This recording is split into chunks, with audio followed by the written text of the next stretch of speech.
Klinsmann ind igen. Lige markerer. Juni 1992, EM-finalen 1-0 til Danmark. Der er spillet godt 19 minutter af anden halvleg.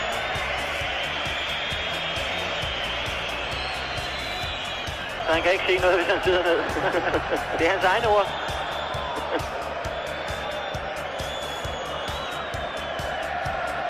Der kan han heller ikke mærke om sig. Fra nu af, så ved man aldrig, hvad